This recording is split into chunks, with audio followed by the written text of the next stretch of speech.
How to log in to your Workday account on Android. This tutorial shows you how to sign in and access your employee portal. First, open the Workday app on your Android device, or open your browser and go to your company's Workday login page. Your employer should have provided you with a specific link or organization name to use. From there, enter your organization name if prompted and tap Next to proceed. After that, enter your username or work email address in the login field.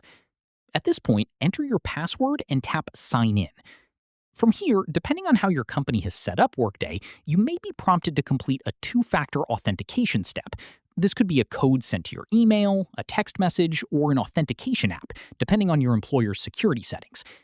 Following this, enter the verification code if prompted and tap Verify to complete the sign-in process. After that, once you're logged in, you'll land on your Workday home screen where you can access your pay slips, time off requests, benefits, and other HR features your employer has enabled. Finally, keep in mind that your login credentials are provided by your employer or HR department. If you're having trouble signing in or have forgotten your password, reach out to your company's IT support or HR team as they manage account access and resets on their end. That's how you log into your Workday account on Android. If this helped, give it a like, subscribe for more tutorials, and ring the bell so you catch the next one. See you then.